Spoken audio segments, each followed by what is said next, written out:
짠! 짠! 또 저희가 어디냐? 항상 그 슬투의 단골 장소죠. 여기 하이투자증권 강북W센터에 저희가 왔습니다. 이어진 과장님 소개 간단하게 하고 바로 시작할까요? 안녕하세요. 하이투자증권 강북W센터 이하진 과장입니다. 네, 반갑습니다.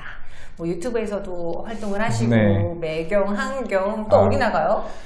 서울경제도 그냥 전화방송 그 많이 정도. 나가시네요. 네. 이제는 진행도 하시고 막 그러잖아요. 뭔가 예전에는 그냥 내가 시장을 분석하는 사람이었다면 이제는 그 분석을 해서 어떻게 전달하는지 정리도 예전과는 좀 다르실 것 같은데 네. 최근에 이제 투자자들한테 많이 받는 질문 중에 하나가 시장 바닥 잡았나요? 라는 거일 것 같거든요. 네. 어떻게 생각하세요? 진짜 한 명이라도 이제 V자 반등을 얘기하시는 분 한 명도 없었어요. 말씀대로 저도 이제 진행을 하다 보니까 여러 전문가들이 나오는데 V자 반등, 물론 조금 V자로 나오긴 했습니다만은 지금 상태가 어느 정도 단기 고점이라 보시는 분들이 굉장히 많으세요. 지금요? 네. 오늘 이게 아직 2,500도 안 넘었는데 그래서 이제 밴드를 2,500, 2,600까지 얘기하시는 분들이 서서히 있는데 네. 그 정도 상당히 제한되어 있다. 일단 그 이유가 FOMC도 이제 9월 달에 뭐 이제 50bp가 얘기가 나오고 있는데 근데 어제 세인트루이스 제이스 블러드 총재가 75bp 심지어 그 뒤에도 75bp까지 얘기를 하고 계세요. 지금 미국 금리가 2.5%인데 4%까지 올려도 된다라는 식으로 얘기를 해버렸어요. 그렇기 때문에 이제 전문가들도 아직은 인플레이션이 잡힌 건 아닐 수도 있다. 물론 어제 유가가 90달러까지 내려왔죠. 근데 어제 오펙 플러스에서도 10만 배를 아주 소폭으로만 증산했어요. 맞아요. 아직 이 부분이 해결이 아직 다 안 됐다는 부분도 우리가 간과하면 안 되는 부분이기 때문에 돌다리도 두들겨 보고 가자라는 측면에서 제가 봤을 때는 지켜봐야 될 것 같고, 그리고 우리가 지금 계속 시끄럽잖아요. 중국 치포 동맹이 8월 말까지 있는데 중국에서 어떻게 나올지 모르는 보복, 이걸 좀 감안을 해볼 필요가 있다. 우리가 항상 지정학적 위치가 이런 밸류에이션과 다르게 지수를 충분히 빼뜨릴 수 있는 그런 영향이 있기 때문에 그런 영향이 좀 없지 않아 있을 것 같습니다.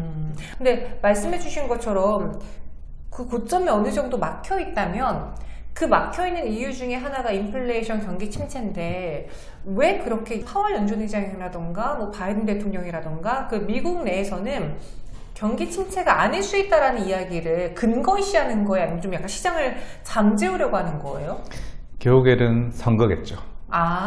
중간선거? 사실 이번 펠로시 의원이 대만을 간 것도 중국 입장에서도 시진핑이 세 번째 연임을 앞두고 있는 11월 또 바이든 대통령도 11월 중간선거가 있는 상황에서 지금 어떻게 경기를 못 잡고 있는 상황이면 중국도 지금 침체의 위기에서 시장의 지지율을 높일 수 있는 방법은 전쟁이거든요.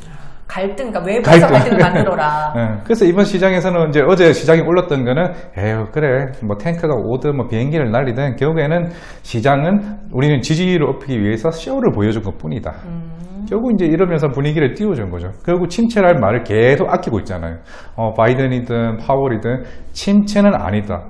2분기 GDP는 역선장인데 침체는 아니다. 그러니까 이 얘기가 파월 표시, 바이든 표시 침체라고 얘기하는 게 결국은 그런 맥락에서 나오지 않을까 생각하고 있어요. 그래서 그 말을 곧대로 믿어서는 안 되겠네요.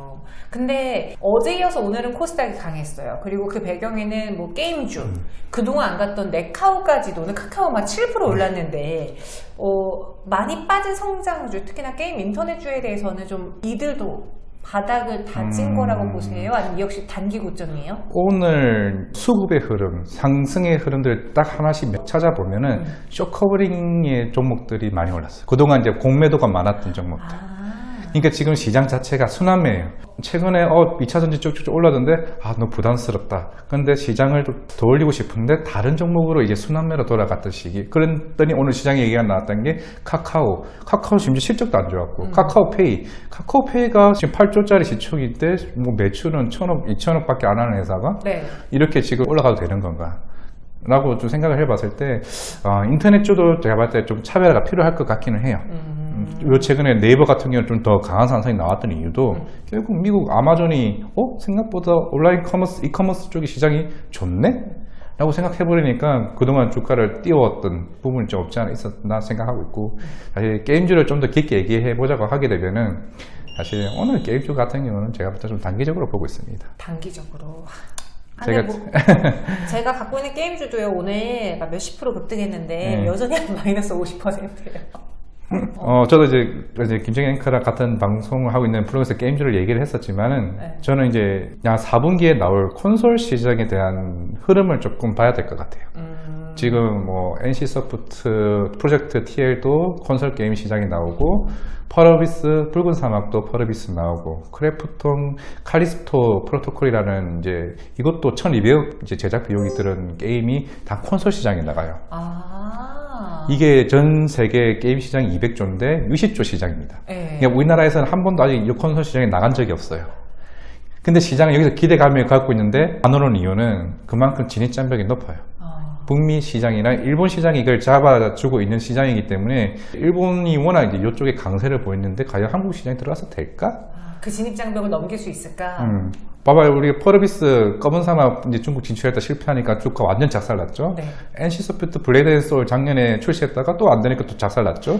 그게 다 겁이 나서 기대감으로 주가가 못 올라요. 게임주가. 원래는 오를 수 있는 이슈인데. 그죠. 이슈인데, 나온다 기대감이 올랐는데, 우리가 한번 그런 실패를 봤기 때문에 굳이 게임주를 사야 되다는 사람들 인식이 번졌던 거죠. 그러니까 콘솔 게임도 새로운 시장, 진입해서 돈 벌면 대박인데, 하지만 겁이 나는 거죠. 그래서 게임주는 확인하고 들어가자. 나 출시되고 여기 대박이 났네. 그럼 좋아. 그때 들어가도 게임주는 쌉니다. 저랑 창진 언니가 지난번에 한번 김태성 팀장님이랑 함께 저희가 사고 싶은 종목을 하나씩 말씀드렸거든요. 그때 창진 언니가 바이오톡스텍인가? 바이오톡스텍? 네, 그거고 저는 레인보우 로보틱스였어요. 그리고 내가 이겼어. 2차전으로 성장주 내에서 한번 꼽아보자. 네, 그래서 창진 언니는 지금 인터넷으로 네이버 꼽았고요. 저는 로봇내에서 인탑스를 꼽아봤거든요. 한번 그 둘에 대해서 어떤 평가를 주실 수 있는지 네이버부터 볼게요. 아까 얘기했지만 그나마 네이버가 좀 구조가 좀 괜찮아요. 카카오는 워낙 이제 투자들에 대한 이미지가 좀 그렇게 썩 좋지는 않죠. 워낙 이제 물적 분할 이슈도 있고 카카오 엔터에 카카오 모빌리티에 계속 이런 물적 분할 한 해 만에라는 이슈가 나오기 때문에 결국 봐봐 카카오페이를 그걸 물적 분할해서 상장을 시켰더니 거의 껍데기를 다름없는 거잖아요. 사실 1,000억밖에 못 버는 회사가. 근데 네이버 같은 경우는 이번에 아마존의 성과도 보여줬었지만은 네이버 파이낸셜이라고 하는 뭐 네이버 페이 이쪽에 대한 사업성이 제가 봐서 생각보다 좋아질 수는 있을 것 같아요. 시장 자체가. 그리고 네이버 웹툰 콘텐츠가 물론 매출에 큰 비중을 차지하고 있지는 않지만 일본 시장과 북미 시장에서 굉장히 압도적으로 잘 나오고 있다. 제가 볼 때는 이런 콘텐츠 IP를 가진 회사들이 향후에 여러 가지 쓸 수 있는 수익 모델이 나올 수가 있다는 측면에서는 좀 네이버에 좀 한 표를 줄 수는 있는, 물론 예전처럼 네이버가 10만원짜리가 막 80만원 가고 그 정도 기대는 못할지언정 안정적인 성장성은 있을 수는 있다라고 봤을 때는 한 표를 주고 싶어요. 아니 방금 말씀하시길 코스피에 대해서는 밴드 속에서 움직일 거라 그랬잖아요. 그럼 네이버같이 카카오같이 이런 큰 기업들의 경우에도 어떻게 보면 지수를 완전히 이길 수 없으니까 얘네도 그냥 거기 안에서 오르고 내리는 거 아닐까 싶은 분들이 많은데 그것보다는 그래도 네이버가 조금 더 우상향할 수 있다는 말인 거죠. 그렇죠. 물론 이제 이커머스 실적 둔화된 거는 이미 어느 정도 다 반영이 됐고 그게 시발점이 된 게 아마존이 그때 1분기 실적 때 작살이 난 게 안 좋았어요. 이커머스 실적이 너무 안 좋았거든요. 근데 2분기에 어닝 서프라이즈가 나와버렸네? 그럼 어느 정도 시장이 바닥을 다졌네? 라고 생각을 했으니까 뭐 카카오도 따르고 있지만 네이버만큼 못 따라왔던 부분이 시장 자체가 카카오보다 네이버를 좀 어느 정도 얘기해주는 부분이 아닌가 생각하고 있죠. 그럼 네이버에 대해서는 지금 100점 만점에 몇 점 줄 수 있을까요? 70점. 70점. 저는 이제 네이버 웹툰 시장을 이제 제 친구가 지금 네이버 웹툰을 연재를 하고 있는 친구가 있는데 최근에 나왔어요. 그래요? 굉장히 응원해주고 싶은데 일이 안 됐다. 한 4위까지 올라왔더라고요. 그래서 그런 모습을 보면서 이제 얘기를 직접 해봤어요. 야 실제로 너네가 이거 가져가는 수익 생각보다 크냐? 라고 얘기하니까 지금은 없는데 이제 이게 파생되는 드라마나 광고나 맞아요. 이쪽에서 생각보다 엄청나다고 하더라고요. 그런 걸 감안했을 때 지금 당장에 네이버에서 차지하는 웹툰 컨텐츠에 대한 수익이 적을지언정 향후 커질 수 있는 파이 성장성은 여기서 찾아봐도 되겠다. 어차피 이건 이커머스랑 같이 갈 수 있는 부분이니까 라고 생각을 해봤어요. 그럼 네이버는 70점. 과연 로봇의 인탑스는 몇 점을 받을지 먼저 그 인탑스에 대한 의견 어떨까요? 인탑스는 꼭 로봇만 하는 건 아니고 사업이 많아요. 많지만은 요 최근에 로봇에 관심을 받죠. 삼성전자. 이게 젠스라는 웨어러블 로봇 쪽으로 이래서 이제 결국 위탁 생산 쪽으로 이제 하는 게 거의 확정이 된 상태인 것 같아요.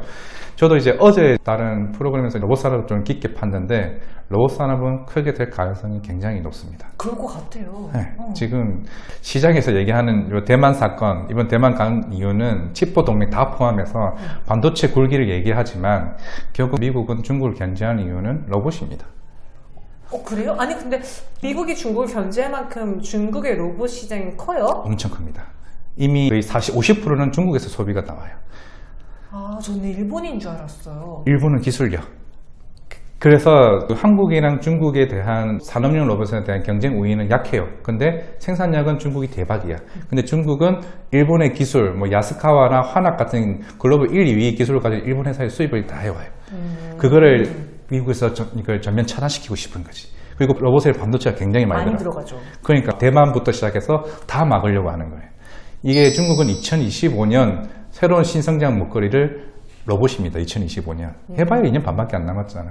그러면 당연히 여기서 다 끊어버려야 돼요. 그러니까 산업용 로봇에서 압도적인 중국이 앞서 있는 상태이기 때문에 지금 미국은 의료용 시장에서는 굉장히 앞서 있는 나라지만은 결국 중국을 막기 위해 이거다. 그래서 삼성전자가 늦게 나오는 게 지금 2040년 무인공정 얘기 나오는 거 중국은 이미 시행을 하고 있어요. 근데 왜 이렇게 삼성은 로봇 시장에 늦게 뛰어든 거예요, 그럼? 사실 생각은 하고는 있었겠지만은 지금도 이런 가산 노동 로봇이나 이거에 대해서 아직 의구심을 푸는 전문가들이 많아요. 이거는 아직 해결돼야 할 문제가 많은데 산업용 로봇이나 협동 로봇을 나가야지 뭐 저렇게 실생활에 갈 수 있는 제품화 시킬 수 있는 쪽으로 가는 것에 대해서 약간 의구심도 있어요. 그렇구나. 저는 생각도 못했어요. 그렇게 미국이 중국을 견제하는 게 반도체 때문인 줄 알았는데 결국 큰 틀에서는 왜냐하면 이 로봇은 전기차와 연관됩니다. 그렇죠. 전기차 공장 역시도 로봇으로 다 할 거고 내년에 일론 머스크가 테슬라 봇이라고 해서 양산을 시작해요. 내년부터. 그 테슬라 봇을 뭘로 쓰이냐? 테슬라 그 공장에 우리가 흔히 이제 어셈블리 공정 쪽이라 하는데 사람들이 들어가가지고 고치고 이걸 해야 검사도 다 해. 그거를 로봇으로 다 대체시켜 보려고 하는 거예요. 그러니까 2016년에 일론 머스크가 한 말이 그게 있어요. 공장에는 사람이 필요가 없다. 로봇만 있으면 된다. 관리 직원만 있으면 된다. 그래서 테슬라가 서서히 이제 인력 감축을 하는 이유도 그런 부분입니다. 그런 부분을 감안했을 때 로봇은 생각보다 빠른 시일 내에 테마가 아니라 진짜 템버거 종목이 될 수 있는 거예요. 실제로 우리나라에 지금 로봇 스타트업이나 회사가 한 4,000개가 돼요. 내가 볼 때는 하반기는 삼성전자, 아까 인터스도 얘기했지만은 삼성전자가 여러 로봇 회사를 인수할 여력도 굉장히 충분하고 이번 주에도 그런 M&A 전문가를 인재를 영입을 했어. 솔직히 네이버 로보틱스 제일 좋아하는 회사예요. 제일 기술력이 제일 좋고. 아니 그래서 제가 로봇으로 골라보고 싶었는데 레인보 로보틱스는 아차하는 순간 빠질 때 사야지 했는데 안 빠졌어요 진짜. 그래서 타이밍을 놓쳤고 그럼 그 다음에 로봇으로 뭘 볼까 했는데 인탑스가 아직 안 갔어요. 근데 그건 안 간 이유가 있는 게 로봇 외에 다른 것도 너무 그렇죠. 많이 해서 그래서 로봇의 색이 적지 않을까? 근데 반대로 로봇주들의 단점은 실적이 안 나온다였는데 얘네는 일 잘하고 있으니까 그렇죠. 안정적이다. 그래서 꼽아봤거든요. 딱 이렇게 내려갔다 올라온 이유도 이제 삼성 쪽에 이제 위탁 생산을 맡고 수주를 받게 되면 그때부터 이제 실적 확 나오니까 그런 부분은 이제 인타스가 계속 이슈가 됐던 거고 제가 봤을 때는 결국 인타스도 이제 로봇 관련주로 포함이 되겠죠. 제가 김정희 앵커 방송에서도 한번 했던 제우스라는 종목도 실제 굉장히 미미한데 커피에 반하다 그 커피숍에서 이거 다관절 로봇 이거 하나로도 지금 로봇 관련주를 좀 묶여버렸거든요. 결국은 하반기의 주 테마는 로봇으로 시작해서 로봇으로 끝날 수도 있을 것 같아요. 그럼 인탑스는 몇 점? 인타스는 이제 물론 갤럭시 A 보급구 케이스 이게 스마트폰 시장 자체가 지금 폴드 아니면 안 좋은데 이게 로봇이랑 같이 끼인다고 했을 때 75점. 그래도 네이버보다 높네요. 네이버보다 사라 한다면은 인탑스를 살 것 같기는 해요. 그럼 지금 로봇 내에서 인탑스가 75점이면 그보다 좀 더 높은 점수로 레인보 로보틱스 이야기했잖아요. 근데 요거 지금 사긴 좀 그렇지 않나요? 우리가 이제 눈을 감고 5년 뒤에 그냥 계좌 열어보겠다 싶으면 지금 사도 상관없지. 그쵸. 이 가격이 나중에 10배가 될지 15배가 될지 누구도 모르는 거니까요. 근데 실제로 우리나라에서는 이제 기술력이 뭐 일본이랑 뒤처진다 얘기는 하지만은 그나마 협동 로봇에서는 레인보우 로보틱스가 짱이고, 휴보트 이제 이종 로봇도 레인보우 로보틱스 같은 경우는 실제로 로봇 대회에 나와가지고 1등 했던 그만큼 기술력은 있어요. 그러니까 로봇 내구재에 들어가는 부품들은 레인보우 로보틱스가 다 가지고 있는 그렇기 때문에 기술력은 충분하다. 아니면 그때 얘기했었던 RS 오토메이션이나 SPG 같은 경우도 RS 오토메이션 좋아요. 그거 자동화잖아요. 그래서 나는 이런 부품 쪽으로 해서 삼성전자가 탐내지 않을까 생각도, 그러니까 계속 이런 시나리오를 계속 혼자서 써요. 아, 어디가 삼성전자를 욕심을 낼까? 충분히 로봇 산업이 커지게 되면 나중에 딸릴 수도 있는데, 부품 공급이 여기저기 LG전자하고 다 한다 그러면은 키울 수 있는, 왜냐하면은 정책적인 지원도 필요하고 자금력이 딸리는 애들이기 때문에 충분히 먹거리가 있을 것 같거든요. 물론 로보티즈도 요즘은 이미 서비스용 로봇에서 뭐 호텔이나 그런 물류 쪽으로서 나오고 있기는 하지만은 제가 볼 때 매력은 레인보우 로보틱스. 알겠습니다. 네.